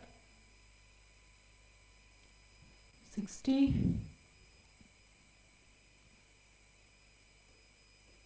माइनस 42 जाएगा आपका कंट्रीब्यूशन, फिक्स कॉस्ट भी आ जाएगा।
क्या आ रहा है? आ रहा है क्या आप लोग का? कितना आ रहा है प्रॉफिट?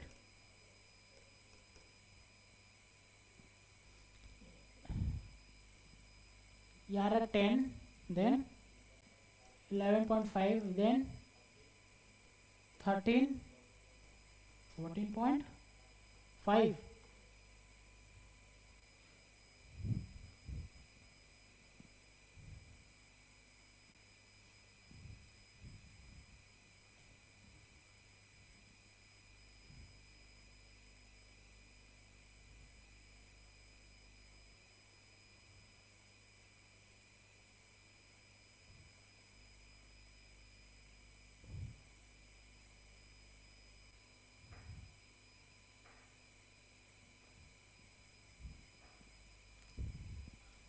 कितना आ रहा है?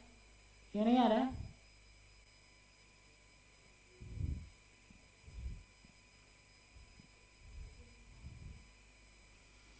सेल्स माइनस वेरिएबल कॉस्ट, ये वेरिएबल कॉस्ट आपका 60% है और सब 70% है, तो ये आ जाएगा कंट्रीब्यूशन कितना 12 माइनस 18 माइनस फिक्स कॉस्ट कितना 8, ये 10.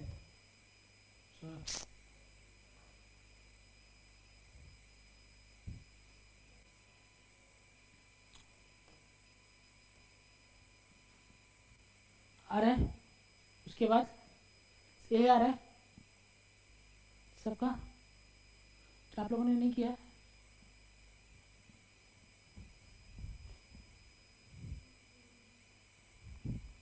थोड़ा आराम से करो, उतना हड़बड़ी नहीं है. ये सेल्स कितना बढ़ गया? सेल्स 65 हो गया, तो इसका 70% कितना आ रहा है? 48.75. क्या भाई कैलकुलेटर भी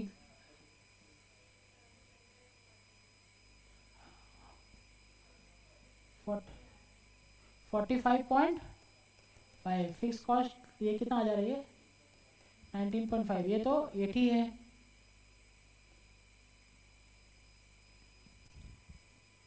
ये बता दो ना.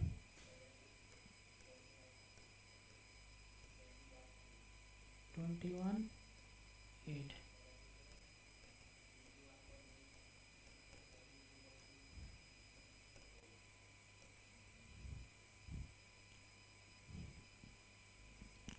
ठीक है. हाँ ये 14.2 होगा ना.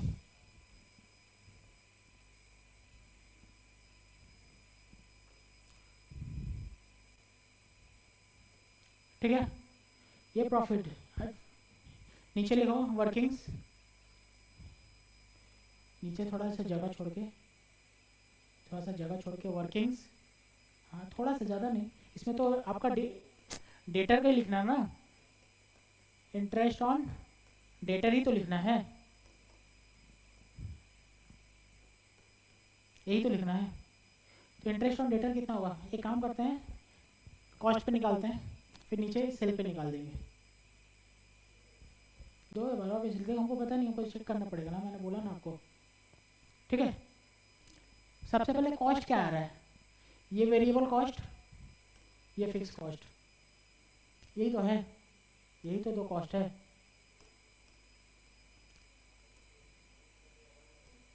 हाँ सेपरेटली निकाल पड़े. कैलकुलेशन फॉर टोटल कॉस्ट,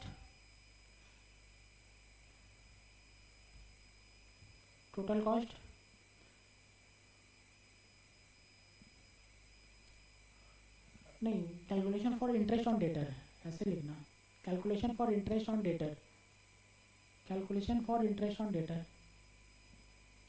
सबसे पहले ओल्ड 1 2 3 कॉलम बनाना पड़ेगा. Old particulars, old 1 2 3.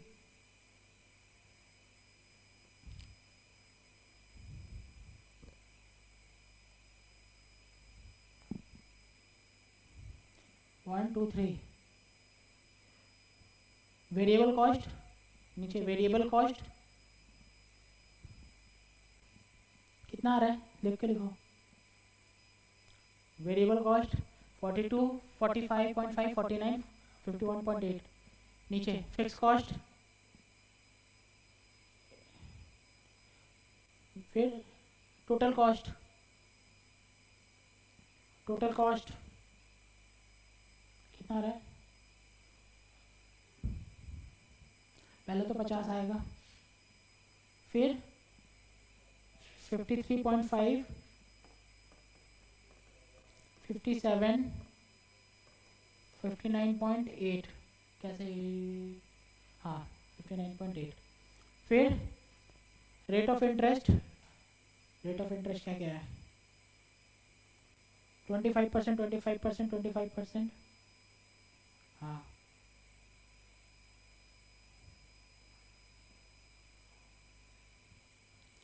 फिर इंटरेस्ट ऑन डेटर, नीचे इंटरेस्ट ऑन डेटर,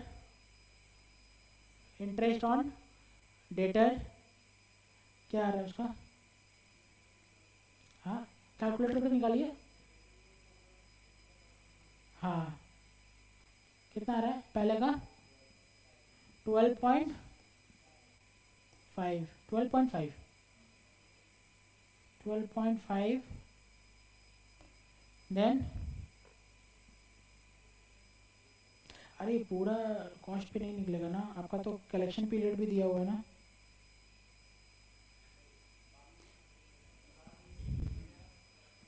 नहीं नहीं, कलेक्शन पीरियड क्या है?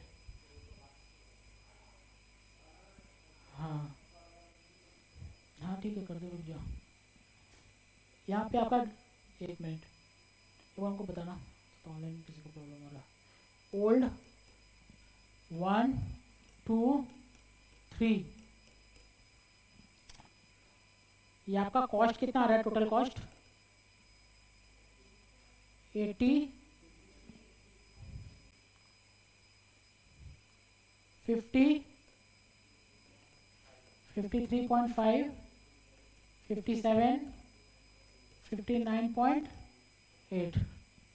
फिर आपने रेट ऑफ इंटरेस्ट लगा दिया, कितना?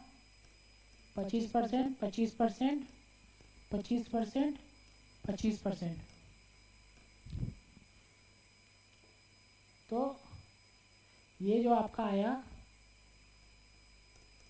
इंटरेस्ट ऑन, लेकिन ऐसे इसको नहीं लगा, ठीक है। इंटरेस्ट ऑन कॉस्ट बताओ, 12.5, 13.375, 14.25, क्या 14.95। therefore इंटरेस्ट ऑन डेटर, इसको क्रेडिट पीरियड लिखते हैं कि अलग अलग है ना सबका, कि एक ही है। तो credit period, period for debtor कितना आ रहा है? 20, 30, 40, 50। therefore इंटरेस्ट ऑन डेटर ये आ जाएगा आपका कितना? 12.5 डिवाइडेड बाई 360 इंटू 20, कितना आ रहा है? 0.70, यही है।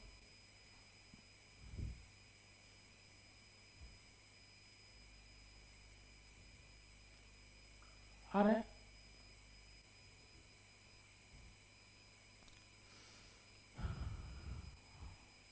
नहीं आ रहा है?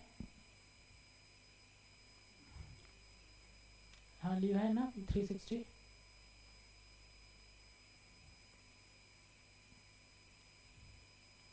ऑनलाइन का समझ में आ रहा है क्या? राखी, प्रियंका,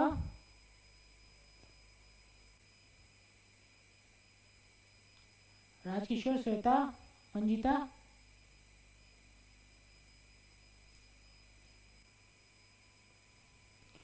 ये टेक्निकली कॉस्ट पे ही लग जाना चाहिए था तो डेटा आ जाता, ठीक है। कॉस्ट पे लग जाना चाहिए था, डेटा रह गया, मेरा गलती था, मैंने पहले इंटरेस्ट में स्किप हो गया रेट पे। तो ये क्या है 0.70 0.70 देन 1.11 1.58 2.08 क्या रही है ये लेस होगा ना भाई इंटरेस्ट है 9.3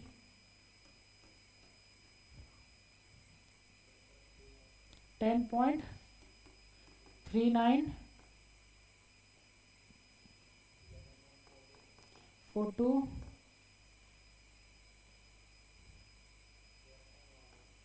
12.12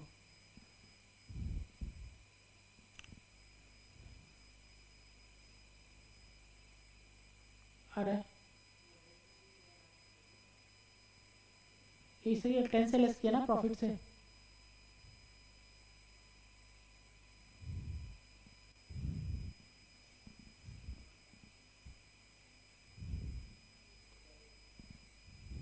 नहीं ये आपका नेट प्रॉफिट है, ऐसा लिख दो नेट प्रॉफिट आफ्टर इम्प्लीमेंटेशन। नहीं ऐसा नेट प्रॉफिट लिखना चलेगा, ठीक है। सेल्स का निकालो तो क्या आ रहा है, सेल्स का निकालिए।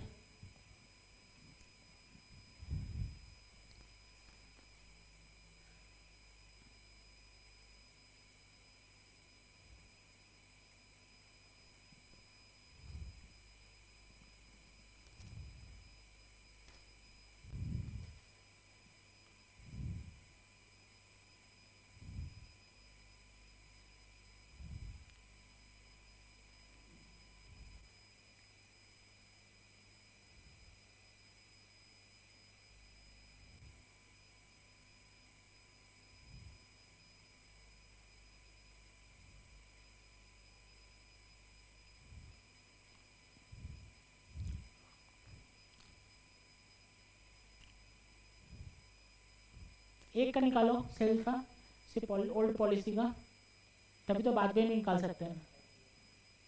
चेक कीजिए सेल्स क्या था, तो डायरेक्ट दिया हुआ ना 60 लैक्स, ये डायरेक्ट 60 लैक्स दिया हुआ है। मैं बोल रहा हूँ एक का निकालो पहले, 60 लैक्स 25% क्या रहा है 15 आ जाएगा, है ना। क्रेडिट पीरियड 20, तो 15 डिवाइडेड बाय 360 इंटू 20 क्या आ रहा है 10।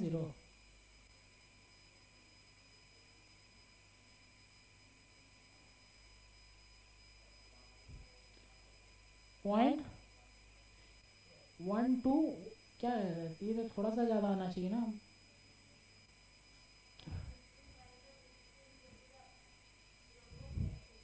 एट थ्री थ्री ये कॉमन सेंस है, थोड़ा सा ज़्यादा आना चाहिए ना 15 से।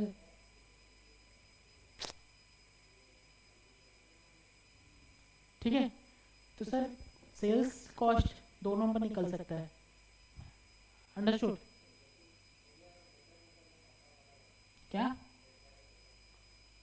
कैसे लगाएगा, कैसे आ सकता है, नहीं आएगा ना। ये तो मल्टीप्लाई तो कर रहा है भाई, ये इससे मल्टीप्लाई है, बाद में मल्टीप्लाई करो, बाद सेकंड हो जाए।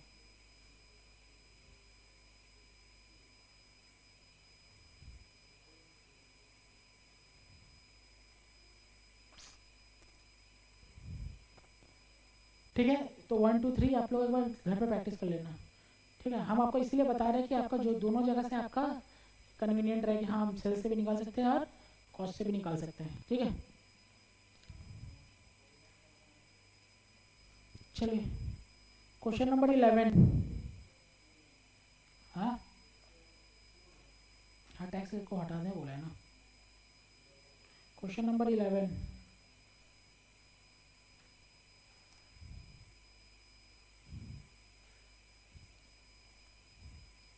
Star Brothers currently sale at a cash discount of, दिख रहा है ना, Star Brothers currently sale cash discount on terms, क्या टर्म है, 1/10 इन नेट 30, ये टर्म है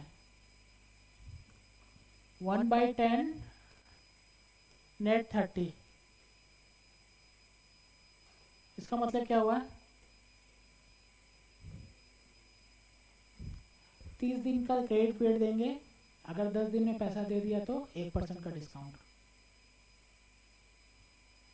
क्या समझ में, क्रेडिट पीरियड कितने का है, 30 डेज का, लेकिन अगर 10 दिन में पैसा दे दिया तो 1% का डिस्काउंट हो जाएगा। हाँ समझ में आ रहा है,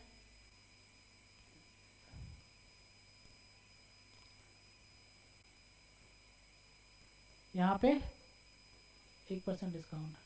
सर आपको पैसा, आप यहाँ पे देंगे क्या पैसा, 11वां दिन में पैसा दे सकते हैं क्या,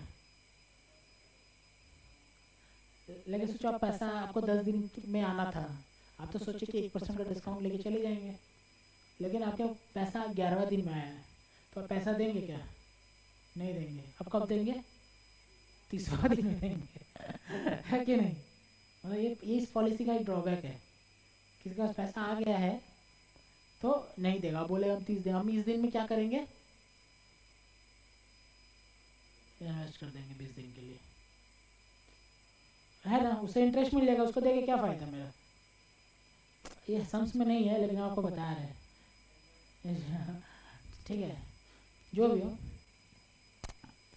क्या बोले, 1% डिस्काउंट लिखा भी है, credit period 30 days, 1% discount is paid within 10 days, where 20% of customer avail discount, 20% customer discount avail करता है।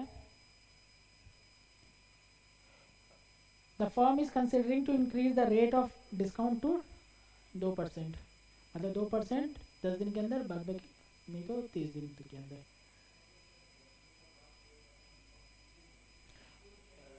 नहीं इसमें क्या होता है, firm is considering to increase the rate of discount is 2%, मतलब 1% का जो डिस्काउंट दे रही थी ना वो 2% करने वाली है अप टू 10 डेज वाला।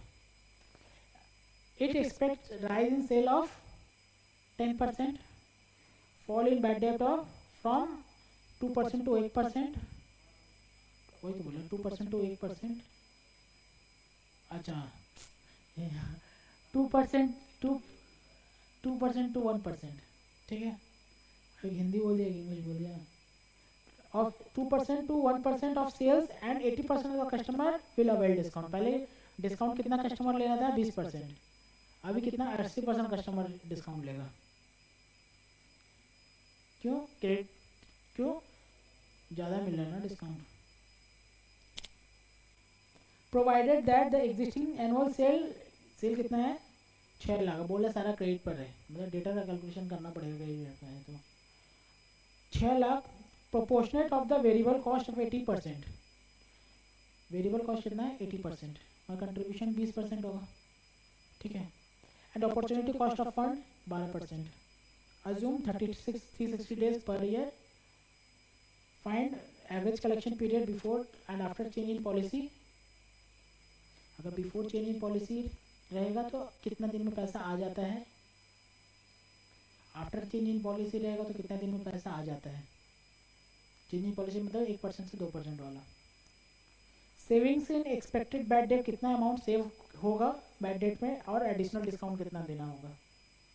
बैड डेट में सेव होगा ना, बोला ना 2% से 1% हो जाएगा, लेकिन डिस्काउंट तो ज़्यादा देना पड़ेगा, तो वो दोनों का नेट करके सेविंग्स बोला, बताओ नेट करके नहीं बोला है, बोला सेविंग्स बताओ, बैड डेट का डेट कितना है और डिस्काउंट का कितना है। Saving in opportunity cost of investment of receivable, opportunity cost savings बताओ क्या आ रहा है, पहले कितना था डेटर, ठीक है, अब बोल रहा है कि पैसा मतलब कि सब पैसा दे देगा ना जल्दी, अरे सब तो डिस्काउंट लेने के लिए रेडी है ना, 80% लोग जब डिस्काउंट लेने के लिए रेडी है, इसका मतलब क्या हो, पैसा सब कुछ दे देगा डेटर झटाझट, लाहे लाहे ना, क्या बोलते हैं उसको, अरे यार लाहे लाहे का ऑपोजिट क्या होता है, होम काले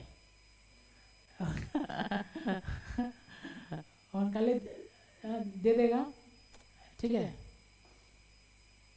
तो क्या होगा कि डेटर घट जाएगा, तो इंटरेस्ट ऑन डेटर कम आ जाएगा। तो कितना बोले, कितना कम आएगा, आ रहे समझ में। और बोला advice whether discount rate is be increase or decrease, discount rate increase करना चाहिए कि नहीं करना चाहिए। तो वो तो 3 पे डिपेंड रहेगा।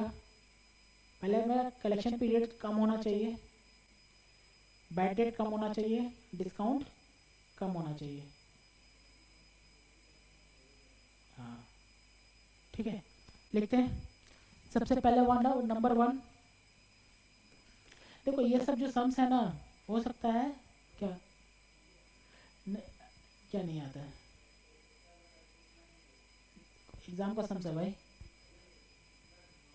देगा, अंडर एस्टिमेट मत करो इंस्टीट्यूट को, समझिए ना, दे देगा, झट से एग्जाम दे देगा, बस तुमको इसका ऑल्टरनेटिव ढूंढना पड़ेगा वहाँ पर। तब इजी सम्स है नहीं ये हार्ड, क्या है कि थोड़ा बड़ा करके दे दिया है। ठीक है, जब तक ये सब सबसे घर पे नहीं प्रैक्टिस करेंगे ना, एक बार सम्स नहीं कर पाएंगे। इसीलिए मैं बोला कि मैं अलग से कुछ तो दे नहीं रहा हूँ, अलग से कुछ देना होता तो मैं पहले बोलता स्किप कर दो, हटाओ, ऐसा सम्स नहीं देता। एग्जाम का सम्स है, करना होगा, क्योंकि एग्जाम वाले सम्स में एग्जाम से ही मैक्सिमम सम्स रिपीट होते हैं। ठीक है, लिखते सबसे पहले average collection period, average collection period, average collection period for 1% discount, है ना।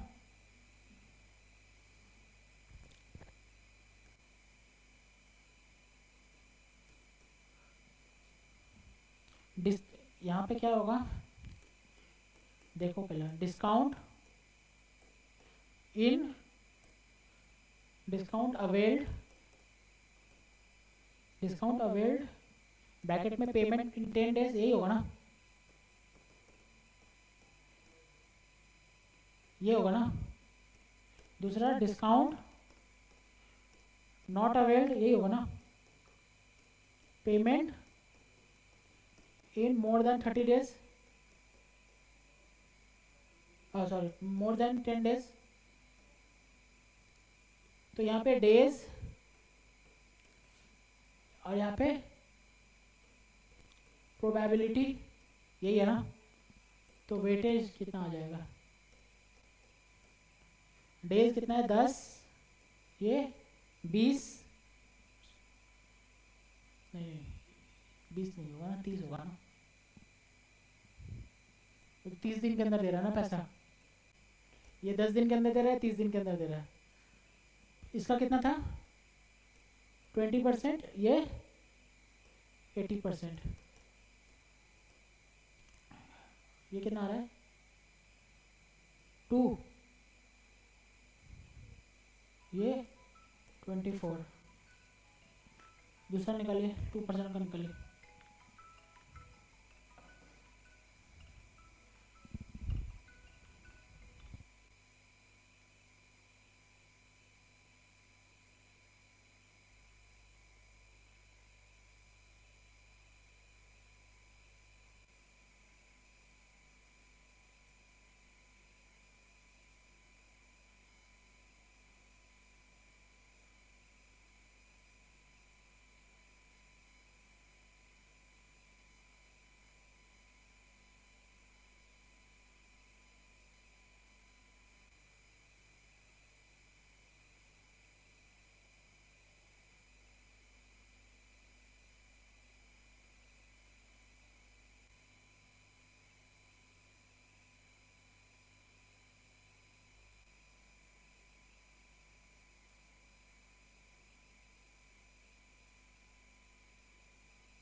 यहाँ पे average collection period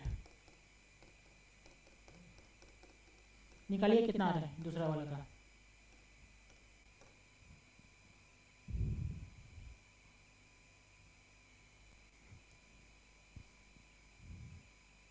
for 2% discount,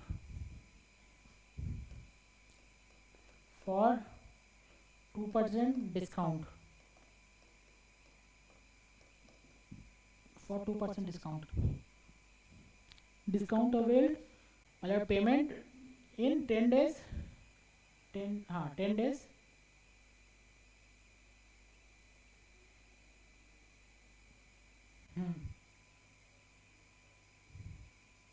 with in 10 days होने से 80%, ये था ना, और 30 डेज होने से 20%।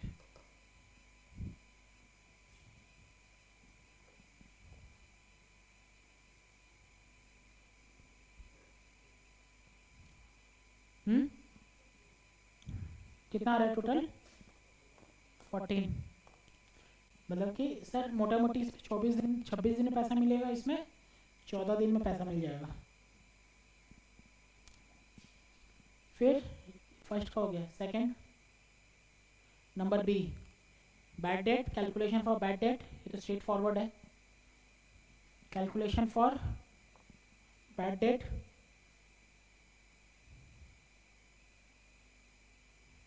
नंबर 2 था ना, number 2 calculation for bad date,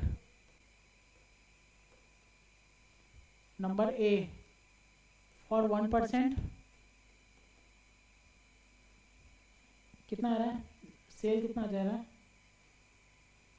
bad debt तो सेल पे ही जाएगा ना, 6 लाख का। पहले कितना था? 2%, कितना? 12,000 फॉर 2%, 6 लाख का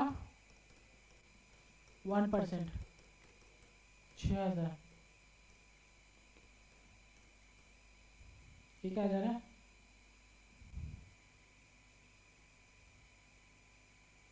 अच्छा 6 लाख नहीं हुआ, 6,60,000 होगा। इसमें बोला ना सेल्स विल राइज बाई 10%, तो 6 लाख इंटू 110% इंटू 1%, 600। तो ये कितना हो जाएगा? Savings 5,000, 5,000,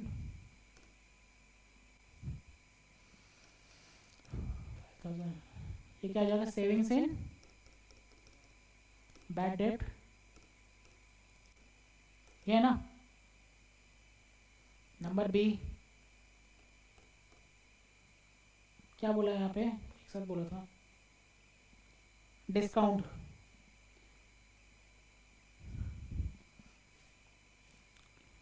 calculation for discount, savings in discount, savings in discount. पहले कितना रहा डिस्काउंट सेल पे? 1%, ठीक है। फॉर 1%, 6 लाख का डिस्काउंट कितना था? नहीं, कैसे 1%? डिस्काउंट कहाँ पर 1% है? डिस्काउंट तो 20% लोग ले रहे थे ना।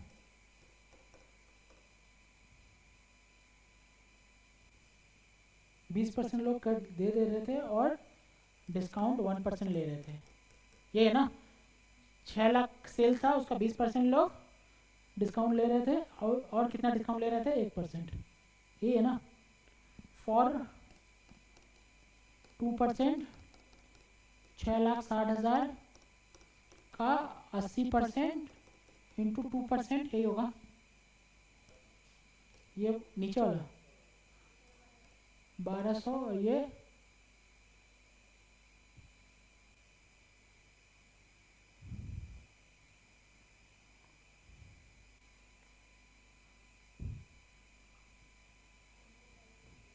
10,500। देयरफॉर क्या है? Additional discount,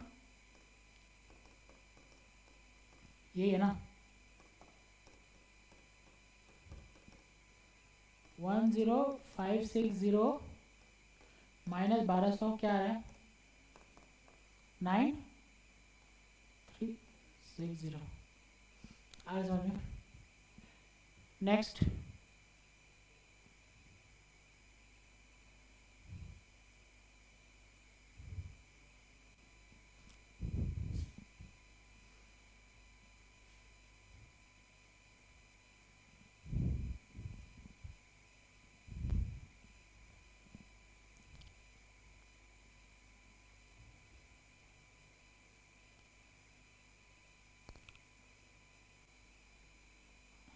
next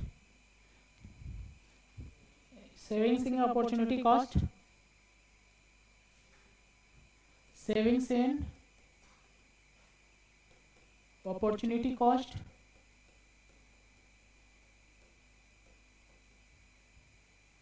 for 1% discount. Opportunity cost मतलब क्या हुआ कि आपका ROI रिटर्न कितना सेल है? 6 लाख। डेटा कितना है? 26/360। ये आपका डेटा रह जाएगा।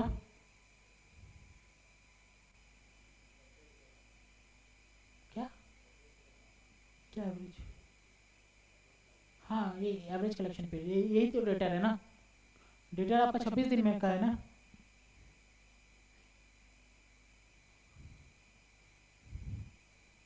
क्या आ रहा है?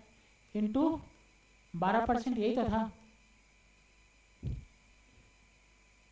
आ रहा समझ में? ये लो फॉर 2% डिस्काउंट कितना? 519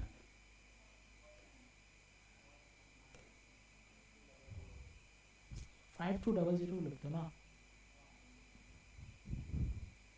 5200 ये 6,60,000 कितना था वो? 14 दिन था ना, एकदम हाफ हो गया था ना। एकदम हाफ नहीं काम थोड़ा सा। बाई 360 इंटू 12% क्या आ रहा है? ये 3080।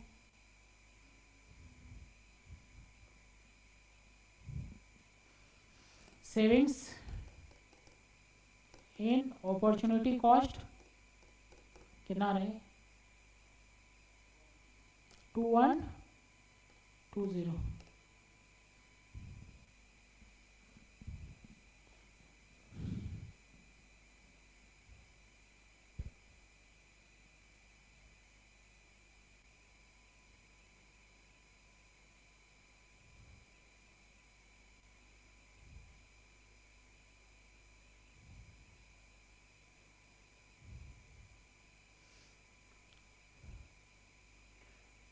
तीन बोला था, 3 का हो गया है। चौथा क्या बोल रहा है? Advise whether discount rate should be increase or decrease in as proposed. ठीक है कि डिस्काउंट रेट को बढ़ाएं कि हटाएं। तो नेट में इफेक्ट देख लेते हैं क्या है, या फिर बढ़ा दें। ठीक है लिखो evaluation of discount, evaluation of discount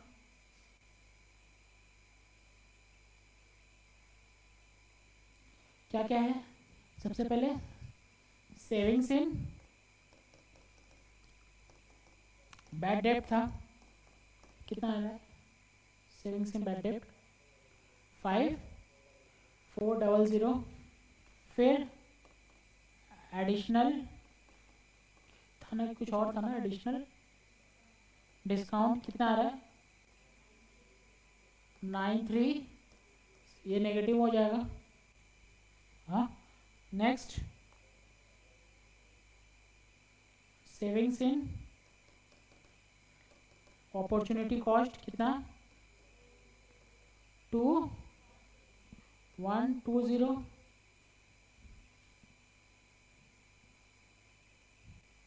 then discount की वजह से मेरा एडिशनल सेल होगा होगा ना? अरे डिस्काउंट की वजह से मेरा एडिशनल सेल होगा ना, हाँ स्पेंड होगा ना, बोला 10% सेल होगा तो एडिशनल कंट्रीब्यूशन आएगा, कितना आएगा? सेल कितना होगा? 6 lakhs है ना, 10% 60,000 लिख दे क्या, याद रहेगा आप लोगों को? तो 6 lakhs पे 10%, लेकिन उसका 80% होगा। 80% था कि 20% था? 20% था। क्या रहा ये? 12,000।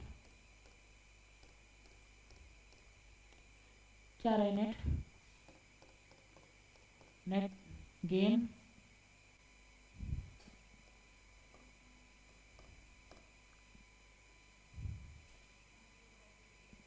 10160 नेट गेन होगा। नीचे लिखिए,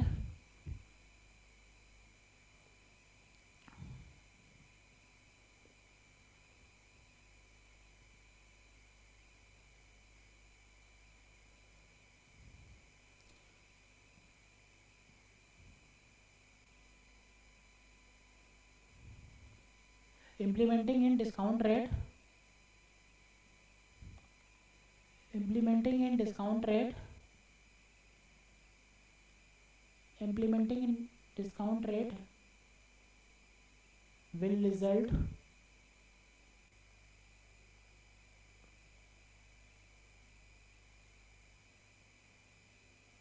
increase in, क्या बोला है मैंने? implementing in discount rate will result net gain of rupees 10,160 rate नहीं इंक्री नहीं, मैं गलत बोला है, इंक्रीमेंटिंग है, लोगों incriminating in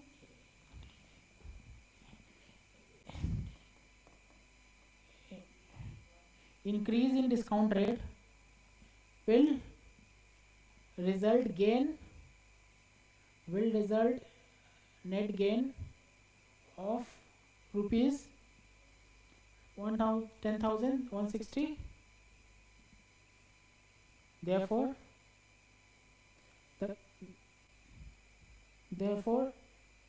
the company should increase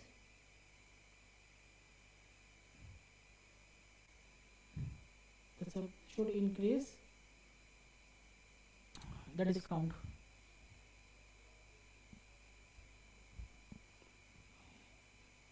ये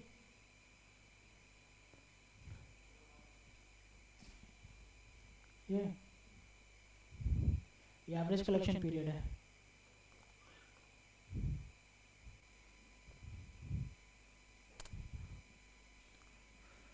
ठीक है, अब देखते हैं कि आप लोग का क्या क्या दे सकते हैं। मोस्टली खत्म ही हो गया है। देखते हैं सम्स लिखिए होमवर्क के लिए।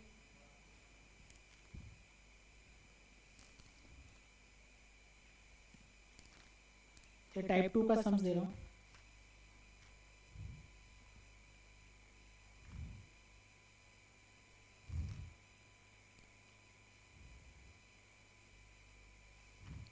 Question number 12। हाँ, question number 12 firm is considering है। Question number 12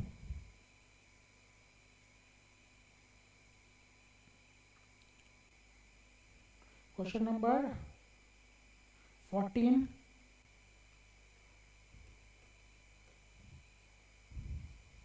royal Industries. Question number 15 Jain Kirti. ठीक है, देन क्या मिल गया? तो मैंने करा दिया ना, होमवर्क दिया था ना। अच्छा, गोल्डन गारमेंट करवा दिया ना।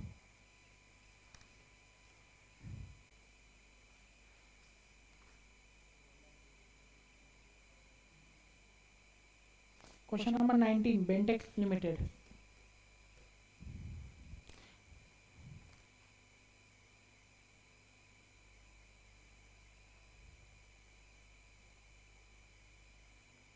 Question number 20, hand instrument. Hand instrument,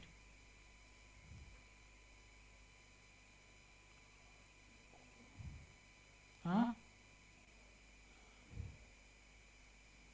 अच्छा लास्ट कर लो 21 बस।